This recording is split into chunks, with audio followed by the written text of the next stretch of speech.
You're listening to The Paul Higgins Show, where ambitious tech consultants come to unlock their potential.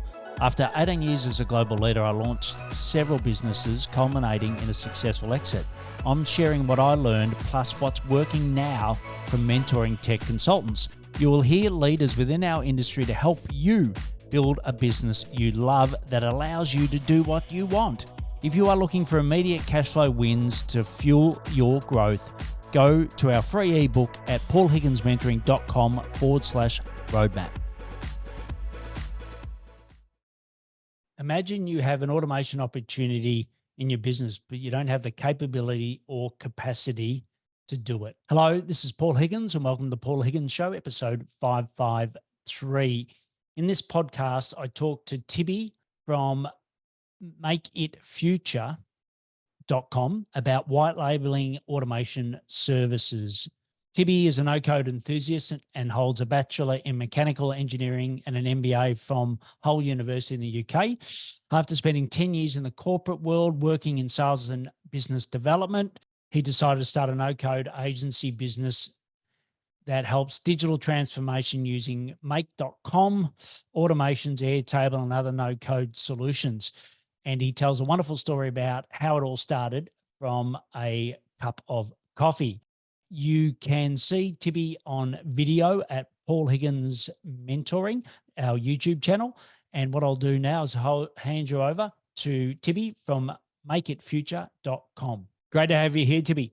Thanks for the invitation, Paul.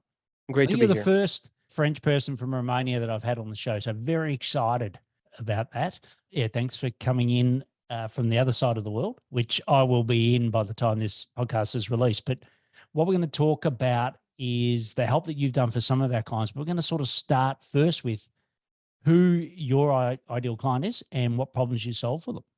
Our ideal clients are companies that have they are partners of different SaaS platforms like Monday.com, like HubSpot, like Airtable, and they need help with automations. So we focused on connecting these SaaS platforms to other platforms with iPaaS systems like Make.com or N8N. And we have a team, we have an automation studio of about 25 people. We are doing automations for all our customers and helping their customers automate their processes, digitize their processes.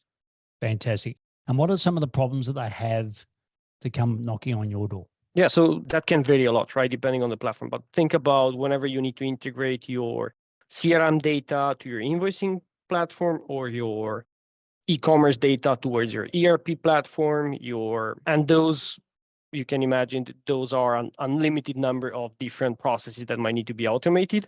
We really focus on those edge cases where there's like not existing connectors, so we need to build maybe a connector for a specific ERP platform. We need to build a new connector for a specific SaaS platform, which is not there, already supported by Make or Zapier. And we focus on creating that process and digitizing that process for the customer. Fantastic. Well, I know I said a little bit in the intro about how you started that journey, but just sort of condense it. I believe you're, running a coffee retail store, and then somehow that took you into the world of automation. So take us through that. That's, I hope, an interesting story for everybody. We've started together with my partner in 2017. We were looking to start an online business, and somehow we were passionate about coffee, and we decided to start a coffee roasting business. So we really roasted coffee, package it, and ship it to our customers, mainly in Romania.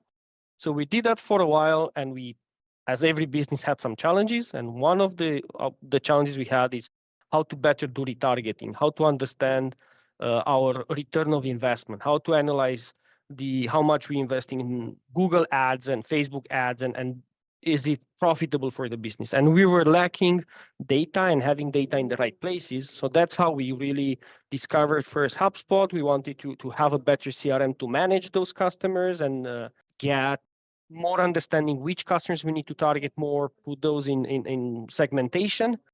And then we tried to using HubSpot, but because it was not connected to our e-commerce PrestaShop at that time, we had finally looking for a solution. We discovered Integromat, which now it's called Make.com. And we started using that for the integration. And long story short, we've automated all the business in the next 2-3 months. We were very amazed by what we could do with automation. And with myself, with a bit of technical background, some technical programming in a high school, I really got in love with make.com and decided it's probably a bigger opportunity in doing automations and helping businesses automate. And we saw bigger potential than in the coffee space. So we still have, by the way, the coffee business. It's still running by automation mainly, and we're still serving customers in Romania. But on top of that, we've created another business which is really focused on automation and business digital transformation. Yeah, brilliant, brilliant. And look, I think, typically I find the best partners are the ones that have experienced the pain point themselves and then solved it, right? I think, we often see that, and certainly for those that are extremely passionate and those who, sort of got numbers like you got 24, sort of I look at that 20 and below, it's normally that owner's passion to solve a problem that no one else could help them with is often the great catalyst for business. So that's great. And I suppose, when it comes to automation, it's a bit like a lot of words, strategy, other words come to mind where it means many things to many people, but sort of, I don't know if you can give us an example or something that sort of better defines what an automation is. Yeah, so I like to simplify that with every manual process that you might do in the business, and it might be beneficial to have it, let's say, that data automatic or remove that human interaction without losing the benefit of that human interaction, right? Because sometimes we want to automate everything, but let's automate the things that make sense being automated. And these days with AI, there's a bit of level higher. Okay, you can do a bit more because you have a bit of reasoning with tools like ChatGPT. But I think find those processes that make sense to be automated. I'll give you some examples. You're like in my coffee business, we had some orders. We wanted to be able to track those orders for customers over time. We had the data to flow from the e-commerce platform towards the CRM, right?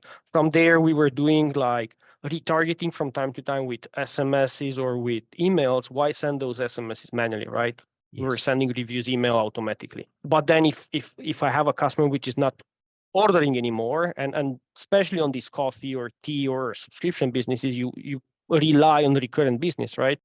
Then at some point you want to call the customer if they are not, because you want to understand why they are not ordering anymore, right? So then you want the manual task where you create a task for somebody to manually call them and get more feedback and really understand why that's happening.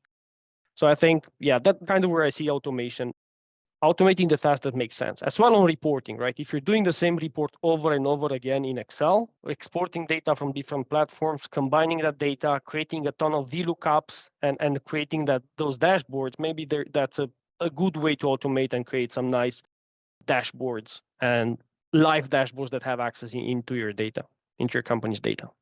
Yeah. Well, look, certainly my background, Coca-Cola, they did that to the nth degree. Was they try to automate everything. Even now, I think you walk into a warehouse and it's all picked by robots. There's hardly a person there anymore. When I first started, showing my age, it was all picked by hand. So, yeah, it's it makes a lot of sense. And I think where to sort of help with an example, I'll give a bit of context. Is one of my clients in our portfolio came to me with a problem on a call saying, look, I had an automation guy. He was based in Europe. There's complications with his visa. I think he's going to leave and I've got no solution. I have, all these automations. They're a Monday partner. I've got all these automations I've got to do. I've got no one to do them. I've got no internal capability and I don't know where to look. Basically, I don't know how to solve this. And I sort of scratched my head as well. I had some options for automation across the globe, but for whatever reason, the pieces of the jigsaw puzzle didn't sort of fit together. And then I don't know if they approached you or you approached them. Do you know which way it went? Yeah, they approached us. Do you know how they found out about you? I probably should know, and probably I know if I go into my CRM. I cannot remember right now, but that's right. A good question. We'll put it in the show notes because I can definitely ask the client as well. But then they said, hey, look, we've got this. I think we've got a solution.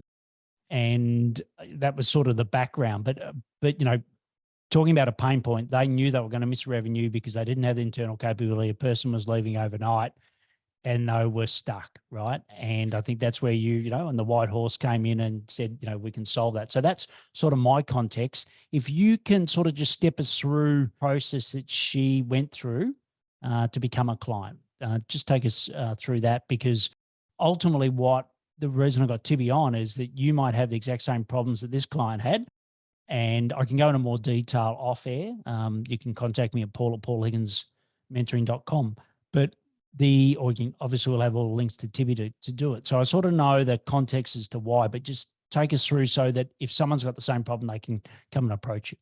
Yeah, so most of our customers, the agencies, partnerships that we have, struggle with the decision, do we invest in my own automation department or do we outsource that to a different part like MakeItFuture, right? And as with every solution, right? And with HubSpot, with Monday, with Make.com, you become an expert by really focusing on something, right?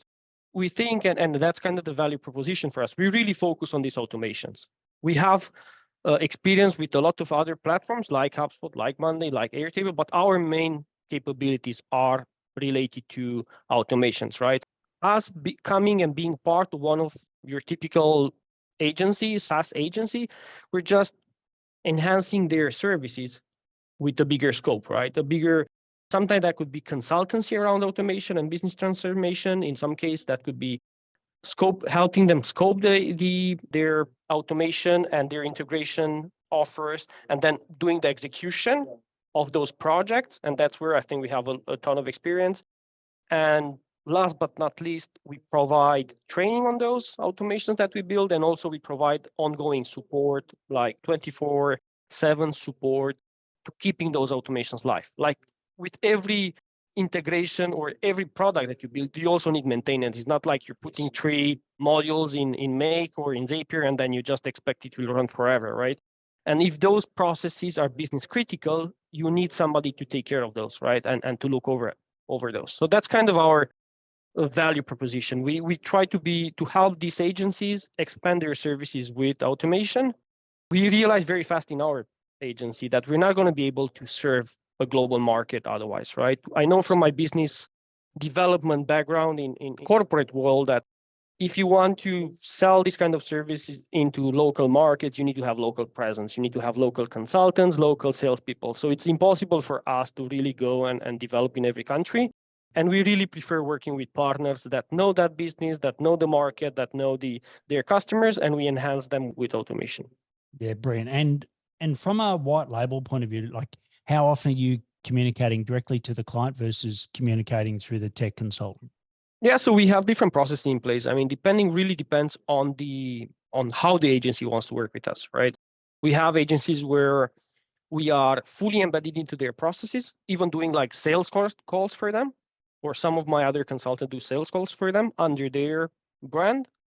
In some other cases, on the other part of the spectrum, we are in the back, nobody knows about us, we don't have in any way contact with the customer. Where each agency wants to be, it's kind of depending on them. We are happy to do both ways. The closer we are, in my experience, the closer we are to the customer, it's easier for us and for everybody to manage the process and to really do a better job, right? Because it's less hearsay and less issues in communication. But both works. And as far as the packages, like do people buy a bundle of hours? Do they buy a full-time resource? Just sort of break down, if I'm a Monday partner, for example, or a Salesforce partner, or whoever I am, how would I, start the initial work with you? Yeah, it would be project-based, right? I think that's kind of from what I'm seeing, it's the simplest way to go. So it would be, the partner comes with a project, we scope the project together. Sometimes because, there might be some more complex things like an ERP system, there might be a need for some discovery calls with the customer and things like that. But generally speaking, we estimate that, and then we put that in a project scoping, and we both offer that to the end user, to the customer, and then we execute based on that. Is there a project that's too small? Like, is there a dollar amount that's just too small? Sorry, we're not the right guys for you. We'll turn you away. Is there any amount that comes to mind?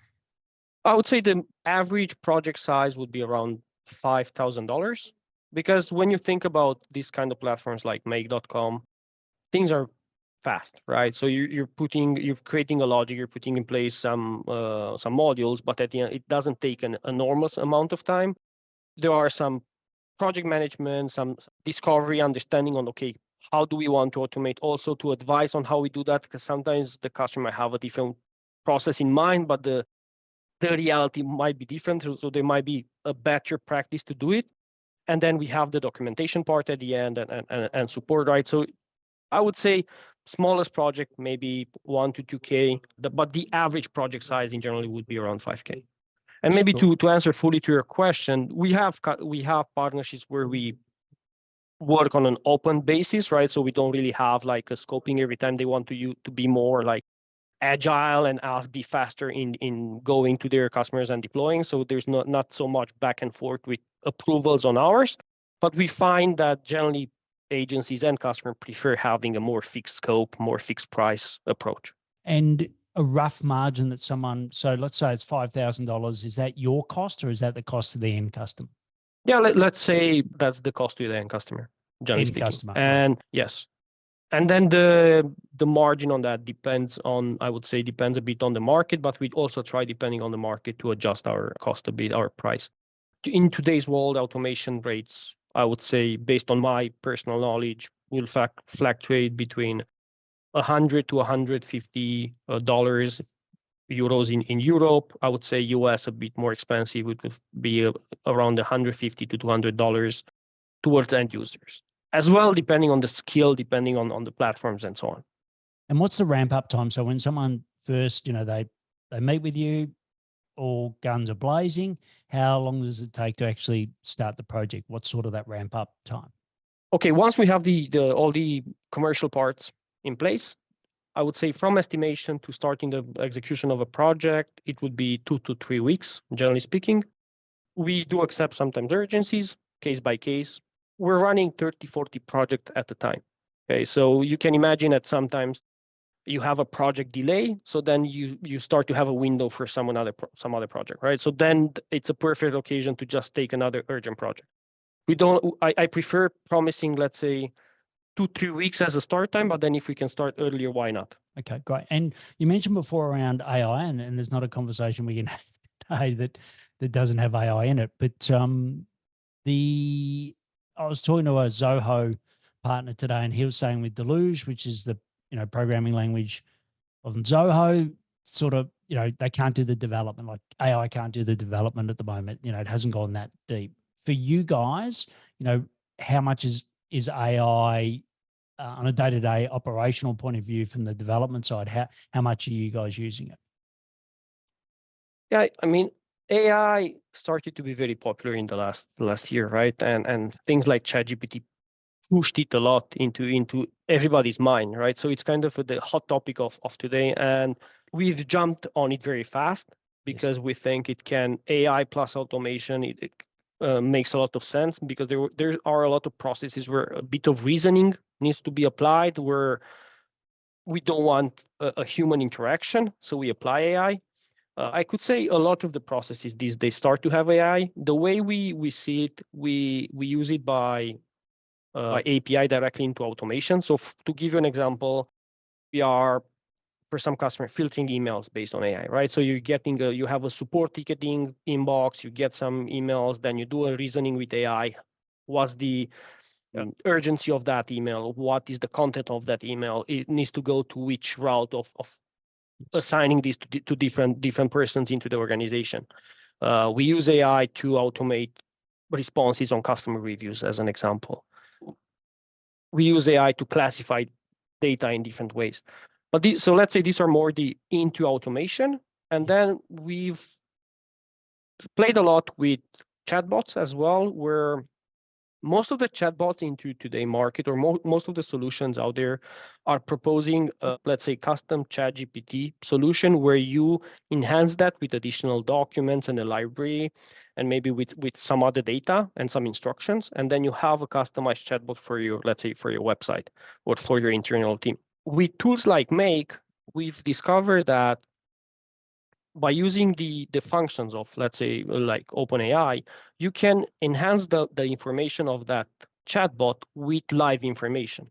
So you can define like a function and say, go to HubSpot or go to Monday and search within this board for whichever information. So to give you an example, we just created internally a chatbot for our coffee business, which is connected directly to Shopify, and it's connected directly to our invoicing system, a customer that comes on the website and say, hi, how can I help you with? You have the bot there and say, hey, I'm Tiberiu, can you help me with the status of my order, right?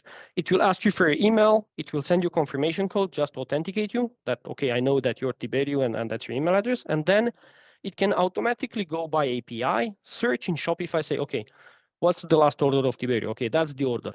Okay, so you had this order 3 days ago. This is the current status. These are the products you order. Okay, can you help me with the shipping, with the tracking shipping for this order? Okay, go to the shipping platform by API, get the latest status, put it inside the chat, right?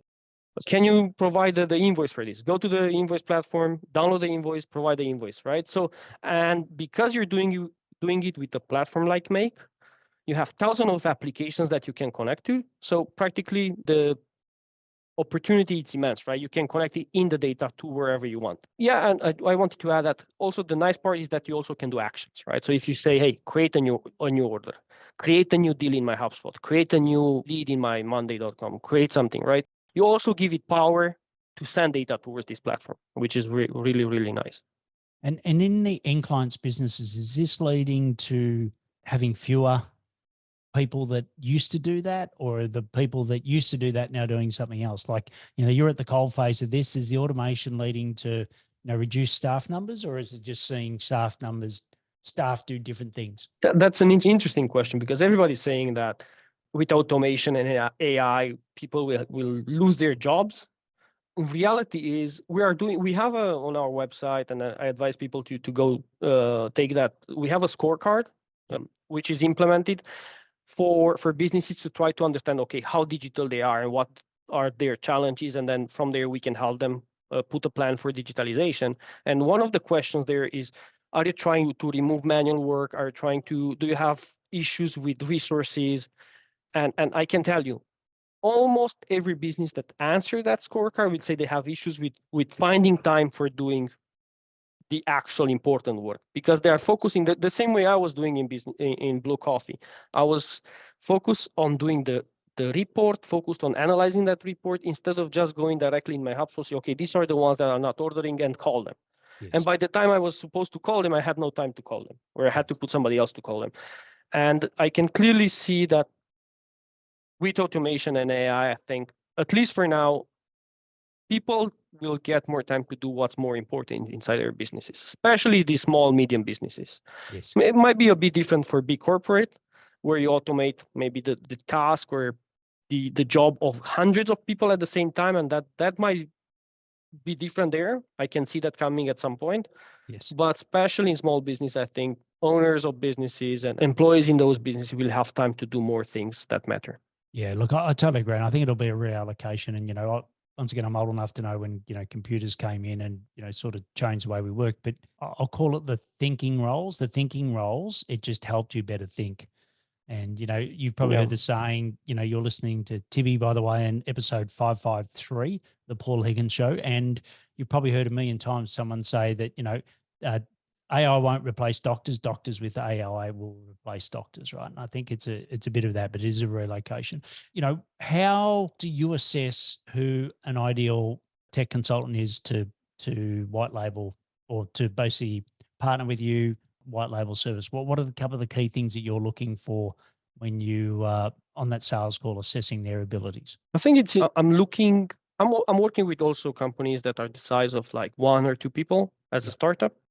At the same time, we have customer big agencies where are hundreds of people. And for us, it doesn't really make a big difference. What I really care into this process is I see focus, and I see that there's business we want to do together, right? I see that they have a base of customers. We are going and proposing these new services to these customers, and creating, let's say, projects together out of these customers. All these SaaS platforms, really think all of them have at some point requests around integration. There's these days, having a business that runs totally on just one platform, I don't think that exists anymore. Even with the big guys with the big ERP systems, when I see the message that, hey, you're going to get this ERP and this will solve all your problems in the business, I fail to believe that anymore. I think, yes, there's a place for ERP systems for some portions of the business, but those ERP system will have to be integrated with some other systems, like maybe related to CRM, related to other processes of your business. So integration will always be part of that discussion.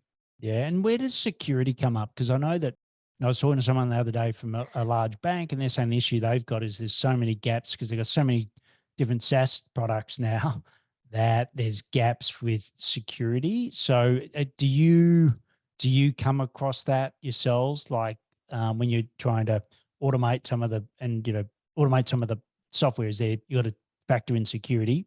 Tell us a little bit about that. We still see customers that are, let's say, asking us about the security part, which I think is very important. Most of the SaaS platform already have some built-in security features, right? So most of the platform are like have a two-factor authentication in. You have this zero trust security concept, right? That you always authenticate the user. You make sure it's the user versus the old way of always changing the passwords, always having things on-prem. We're seeing more and more cases where on-prem systems, because are not managed properly, they get hacked and they get security leakages, right?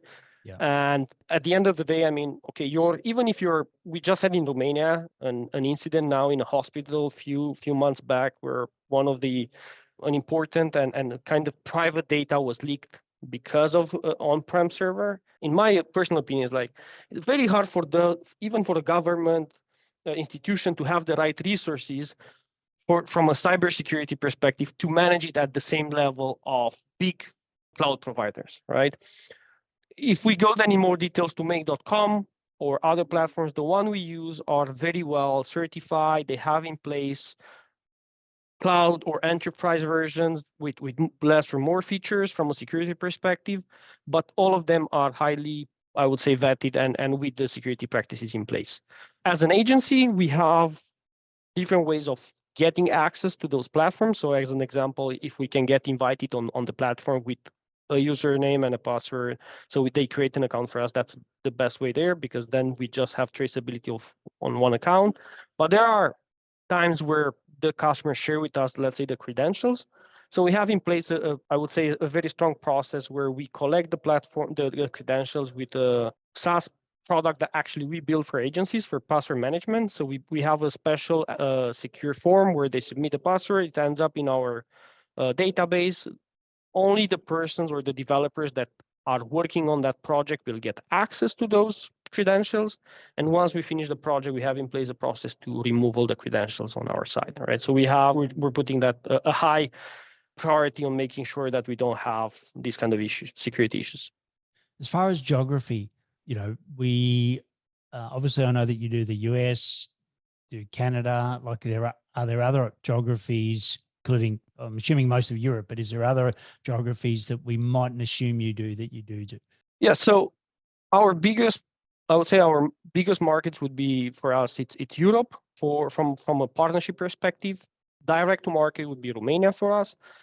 But we started recently, like in the last 6 months or so, we started putting in place partnership in US, Canada, as well as Australia. So we're really looking at working with more partners from this. We know those are the biggest growing markets, I would say, and why not? We have the team and we have team working from, I would say, we are an open work environment. So if somebody wants to start at 7 a.m. and work till 3, that's fine. And we have some other people that start at 11 and work till 9 or 10 p.m., right? And that's, I think it's better for every person to decide the time frame they want to work in, easier for us to manage. And also because we have these different time zones, it's easier to work with people that wake up very early, maybe work with them for Australia, and then we have people that work late and work with them on US and Canada project. And just on that, the talent pool within Romania, how healthy is the talent pool for you to draw on? We are in a lucky position. We are in Cluj, which is Cluj-Napoca is the second biggest city in Romania. And we have a very good technical university. And that's, I would say, Cluj is very known in Europe for and US for IT services. So we're lucky we are in this space. And us as a company, we work a lot with people that come from other industries and other business experience, and not really with, I would say, graduates of coding or programming. Because in my experience, and I'm a mechanical engineer in studies, right? And I'm coming from working as business development and marketing and sales. And then I kind of converted to being a consultant on automation, right? But I see that it's a lot more important for us that the people we hire, the persons that we hire, have business knowledge. They understand processes. They understand how a business should function. If they go on a call with the customer and they are talking about invoicing or they are talking about sales processes or marketing process, they can really relate to that, right? So I prefer hiring somebody that has that background and they can learn the automation skills. They are, let's say, have some technical knowledge and have some technical skills, but we develop and we train them on make.com and we train them on Zapier rather than the vice versa. Yeah. And I think that was one of the key reasons why my client chose you, was for that reason, right? Often it's unfortunately the balance is the other way around, and that doesn't work. So just a reminder to everyone, we're listening to Tibi at episode 553. All the links will be in the show notes, and the company is MakeItFuture.com. So what we're going to do now is take a brief break, thank our sponsors, and then we'll be back for the rapid fire. Running a tech consulting business can feel like a solo journey, but what if you didn't have to navigate it alone? Introducing the Tech Collective, your go-to resource for tackling those burning questions and unlocking your potential. Join a dynamic collective of experienced tech consultants ready to share insights, strategies, and support to help you today. Grappling with sales, clients, team challenges, our Tech Collective has your back. Join us today at paulhigginsmentoring.com/TC. There's a link in the show notes. There's a small application, and as a thank you for being a listener, enter the coupon code TC, capital TC25 at checkout. That's TC25 to get 25% off. Visit paulhigginsmentoring.com/TC today. So, Tibi, are you ready for the rapid fire? Yes, of course. I'll do my best. Yep. And your best will be more than enough. So first one is, what daily habits do you do to help grow MakeItFuture? What we saw very, very helpful in our business is having a daily calls with our developers to really understand where they have blockages, where they are on their project. Okay, differs a bit between seniors and juniors, of course, because seniors are more they self-manage better, but still, in order to have a better overview on the project and communicate better with our customers, we always understand every day. We try to see, okay, where are we and make sure we are on track and make sure we deliver on time. Okay, great. Next question is, where do you find more about growing the business yourself? Where do you go and find out more about that? My personal preference, I listen to a lot of podcasts. Mm-hmm. I listen to your podcast, by the way, a lot recently since Thanks. I find about it, and I went back on your history a lot more, to be honest, and very interesting. In the mail. Thanks. Yeah. I listen to Chris Do, which is I really recommend to people. He's an influencer on the design in the design agency space, mm-hmm. but most of the subjects he covers are very, very relevant to any agency owner. So I recommend all of your listeners to go and check him out. I listen to Stratechery, which is a more business and strategy podcast with a lot of ideas. And then if you want to find more about automation, I recommend our website and our blog. Check as well, make.com community or Zapier community. You find a lot of great resources there. Yeah, and Tibi never takes those earphones off either. If I could grant you one wish, what would that be for Make It? One wish. I think probably if I had one wish is to accelerate the